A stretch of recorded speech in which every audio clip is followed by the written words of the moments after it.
नमस्कार, आप देख रहे हैं एसबीटी लोकल न्यूज। पेश है 27 फरवरी शुक्रवार सुबह 7:15 बजे श्रीगंगानगर हनुमानगढ़ जिले की बड़ी खबरें। बीकानेर जिले के खाजूवाला थाना क्षेत्र में अंतर्राष्ट्रीय सीमा से 2.5 किलोमीटर दूर चक 24 के एनडी के खेत में पाकिस्तान से भेजा गया ड्रोन मलबे के रूप में मिला। ड्रोन से बंधे 8 पैकेटों में चीन निर्मित 9 mm की 5 पिस्तौलें और 325 जिंदा कारतूस बरामद हुए। सूचना पर बीएसएफ और पुलिस मौके पर पहुंची। प्रारंभिक जांच में आशंका है कि तकनीकी खराबी या नेटवर्क टूटने से ड्रोन गिरा। पुलिस ने अज्ञात के खिलाफ मामला दर्ज कर हथियार जब्त किए हैं और ड्रोन को एफएसएल जांच के लिए भेजा गया है। पूरे क्षेत्र में सर्च ऑपरेशन चलाया गया। सुरक्षा एजेंसियां मामले की गहन जांच कर रही हैं। श्रीगंगानगर के पदमपुर में नई धान मंडी मार्ग पर कैनरा बैंक के पास 2 बाइक सवार बदमाशों ने एक महिला का सोने का कंगन छीनने का प्रयास किया। घटना दोपहर करीब 1:45 बजे की है, जब मोहिनी देवी पैदल घर लौट रही थी। हेलमेट पहने 2 युवक मोटरसाइकिल से आए। पीछे बैठे युवक ने उतरकर महिला के हाथ में पहने कंगन पर झपटा मारा, लेकिन महिला के विरोध करने और शोर मचाने पर बदमाश भाग निकले। सूचना पर पुलिस मौके पर पहुंची और आसपास के सीसीटीवी फुटेज खंगाल रही है। आरोपियों की तलाश जारी है। हनुमानगढ़ टाउन के सेंट्रल पार्क में महिलाओं से छेड़छाड़ और अभद्र व्यवहार करने वाले 3 युवकों को कालिका पेट्रोलिंग यूनिट ने गिरफ्तार किया। पकड़े गए आरोपियों में सतवीर सिंह, सुरेंद्र सिंह और हरविंदर सिंह शामिल है। नियमित गश्त के दौरान सूचना मिलने पर महिला कांस्टेबल मौके पर पहुंची और थाना पुलिस को सूचित किया। उप निरीक्षक ज्योति टीम सहित मौके पर पहुंची और तीनों को गिरफ्तार कर लिया। पूछताछ में आरोपियों ने गलती स्वीकार की। पुलिस ने शांति भंग के तहत कार्रवाई कर भविष्य में ऐसी हरकत न दोहराने की चेतावनी दी। श्रीगंगानगर के सूरतगढ़ सदर थाना क्षेत्र में सूरतगढ़ अनूपगढ़ स्टेट हाईवे पर ट्रैक्टर ट्रॉली के अचानक मुड़ने से पीछे आ रही मोटरसाइकिल टकरा गई। हादसे में चक 7 जीबी निवासी करमजीत सिंह की सिर में गंभीर चोट लगने से मौके पर ही मौत हो गई, जबकि साथ सवार दलबीर कौर घायल हो गई। दोनों विवाह समारोह में खाना बनाने जा रहे थे। ट्रैक्टर चालक पर बिना संकेत दिए वाहन मोड़ने का आरोप है। घायल महिला को पहले सूरतगढ़ और फिर श्रीगंगानगर रेफर किया गया। मृतक के पुत्र की रिपोर्ट पर चालक के खिलाफ लापरवाही का मामला दर्ज कर पोस्टमार्टम के बाद शव परिजनों को सौंप दिया गया। रेलवे ने श्रीगंगानगर मथुरा रूट पर ट्रायल के तौर पर श्रीगंगानगर ईदगाह स्पेशल ट्रेन शुरू की है। मार्च में ये ट्रेन 4 फेरे लगाएगी। रेलवे ने जानबूझकर केवल 60 सीटों का कोटा रखा है, ताकि यात्री मांग का आकलन किया जा सके। मांग अच्छी रही तो सेवा जारी रहेगी, अन्यथा बंद की जा सकती है।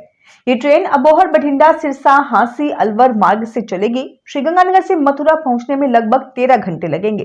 स्लीपर किराया 475 रुपए है। वर्तमान में इस रूट पर पहले से 3 नियमित ट्रेनें संचालित है। ट्रायल के दौरान रेलवे यात्री फीडबैक लेकर आगे का निर्णय करेगा। अनूपगढ़ थाना क्षेत्र में चक 11P पतरोड़ा के पास सड़क किनारे लावारिस हालत में एक अवैध देसी पिस्तौल और एक कारतूस बरामद हुआ। सूचना मिलने पर हवलदार सुरेश कुमार मौके पर पहुंचे और हथियार को कब्जे में लिया। पुलिस ने अज्ञात व्यक्ति के खिलाफ आर्म्स एक्ट के तहत मामला दर्ज कर जांच सहायक उप निरीक्षक सलीम पठान को सौंपी है। पुलिस ये पता लगाने में जुटी है कि हथियार किसने और किन परिस्थितियों में वहां छोड़ा। आसपास के सीसीटीवी फुटेज खंगाले जा रहे हैं तथा मुखबिरों से भी जानकारी जुटाई जा रही है। श्रीगंगानगर के जवाहरनगर थाना क्षेत्र में 30 वर्षीय सोनू अरोड़ा की नशे की लत के कारण मौत हो गई। मंगलवार सुबह करीब 4 बजे तबीयत बिगड़ने पर परिजन उसे जिला अस्पताल ले गए, जहां डॉक्टरों ने मृत घोषित कर दिया। परिवार के अनुसार वह कई वर्षों से नशे का आदी था और पिछले 4-5 दिनों से उसकी हालत खराब थी।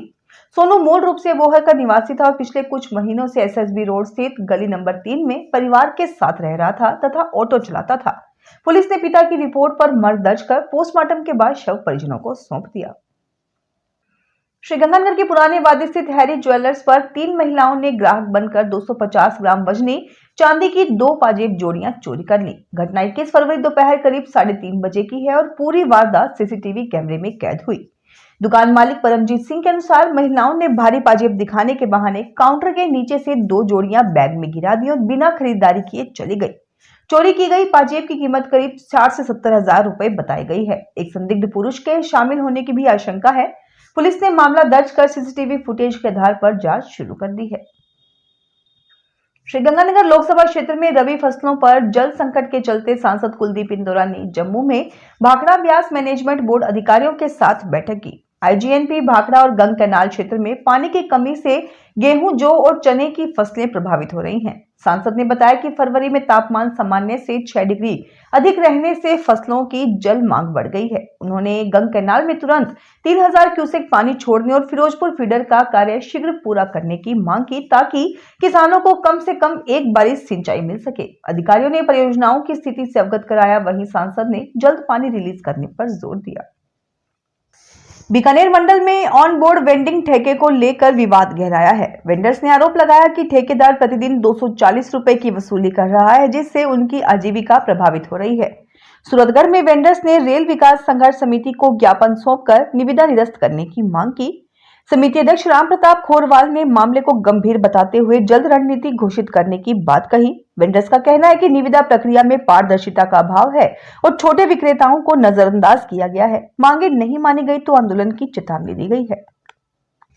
श्रीगंगानगर जिले के सूरतगढ़ स्थित अग्रसेन भवन में प्रधानमंत्री फसल बीमा योजना पर 1 दिवसीय प्रशिक्षण आयोजित हुआ। भारत सरकार के मास्टर ट्रेनर राकेश ठोलिया ने योजना के प्रावधान, पात्रता, प्रीमियम दर, दावा प्रक्रिया और ऑनलाइन पंजीकरण की जानकारी दी। उन्होंने बताया कि प्राकृतिक आपदा से फसल नुकसान होने पर योजना आर्थिक सुरक्षा प्रदान करती है। कार्यक्रम में किसानों की जिज्ञासाओं का समाधान किया गया और दावा प्रक्रिया में होने वाली त्रुटियों पर मार्गदर्शन दिया गया। जिला परिषद प्रतिनिधि राजेश भादु ने प्रशिक्षण को उपयोगी बताया। जीकेएसबी मैनेजर कुंदन लाल स्वामी ने किसान क्रेडिट स्कीम की जानकारी दी। प्रशिक्षण के बाद प्रतिभागियों को प्रमाण पत्र वितरित किए गए। श्रीगंगानगर के स्वर्णकार महिला मंडल ने निर्धन बेटी की शादी के लिए सहयोग करते हुए नगद राशि के साथ साड़ियां, बर्तन, बेडशीट, कंबल, घड़ियां, क्रॉकरी, मेकअप किट, फुटवियर सहित अन्य सामग्री एकत्रित कर सोनी धर्मशाला में आयोजित कार्यक्रम में सुपुर्द की। ये सहयोग आपसी सहयोग राशि से जुटाया गया। महिला अध्यक्ष सोनिया सोनी ने बताया कि मंडल द्वारा समय समय पर ऐसे आयोजन कर जरूरतमंद बेटियों की शादी में सहयोग किया जाता है। स्वर्णकार सभा श्रीगंगानगर के अध्यक्ष आकाशदीप ठाकरान ने महिला मंडल के समाज सेवी कार्यों की सराहना करते हुए कहा कि भविष्य में भी निर्धन बच्चियों की शादी में सहयोग जारी रहेगा। कार्यक्रम में मंडल की कई महिलाओं का योगदान रहा। श्रीगंगानगर में रबी विपणन वर्ष 2026-27 के तहत न्यूनतम समर्थन मूल्य 2585 रुपए प्रति क्विंटल पर गेहूं खरीद 10 मार्च से 30 जून 2026 तक की जाएगी। गेहूं खरीद के लिए ऑनलाइन पंजीकरण 1 फरवरी से 25 जून तक खाद्य विभाग की वेबसाइट पर किया जा सकता है। जिले में कुल 52 खरीद केंद्र निर्धारित किए गए हैं, जिनमें भारतीय खाद्य नियम के 24, तिलम संघ के 19, RSFCSC के 7 केंद्र शामिल है। पायलट प्रोजेक्ट के तहत एक मंडी में 1 से अधिक एजेंसी खरीद करेगी तथा गेहूं हैंडलिंग का कार्य आड़तियों के माध्यम से कराया जाएगा, ताकि किसानों को समय पर भुगतान सुनिश्चित हो सके। श्रीगंगानगर में रसद विभाग ने घरेलू LPG सिलेंडरों के व्यावसायिक दुरुपयोग पर विशेष अभियान चलाकर कार्रवाई की। जिला रसद अधिकारी कविता सिहाग ने बताया कि जिला कलेक्टर डॉक्टर मंजू के निर्देश पर विभिन्न प्रतिष्ठानों की जांच की गई। जांच के दौरान 2 मामलों में घरेलू LPG सिलेंडरों का दुरुपयोग पाया गया। रायसीनगर में 2 सिलेंडर, 1 भट्टी और 1 रेगुलेटर जब्त किए गए। वहीं मुकलावा में संबंधित एजेंसी की भी जांच की गई। विभाग ने स्पष्ट किया कि घरेलू गैस के व्यावसायिक उपयोग पर रोक के लिए अभियान जारी रहेगा। श्रीगंगानगर में गंगानगर केंद्रीय सहकारी बैंक की 72वीं वार्षिक साधारण सभा अमर पैलेस में बैंक प्रशासक एवं जिला कलेक्टर डॉक्टर मंजू की अध्यक्षता में आयोजित हुई। बैठक में प्रबंध निदेशक संजय गर्ग सहित सहकारी समितियों के प्रतिनिधियों ने भाग लिया। सभा में गत बैठक की पुष्टि वर्ष 2023-24 व 2024-25 के ऑडिटेड लेखे, budget, DAP, CAR, reserve borrowing power और ऑडिटर नियुक्ति जैसे प्रस्ताव पारित किए गए। विभिन्न समिति अध्यक्षों ने ऋण सीमा बढ़ाने, खाद वितरण सहकारी समितियों के माध्यम से करने, गोपाल ऋण योजना के विस्तार और आम सभा नियमित करने के सुझाव दिए। तो ये थी आज की बड़ी खबरें। अगर आपको हमारा बुलेटिन पसंद आया हो तो वीडियो को लाइक करें, अपने दोस्तों से शेयर करें और चैनल को सब्सक्राइब करना ना भूलें। फिर मिलेंगे नई खबरों के साथ। धन्यवाद।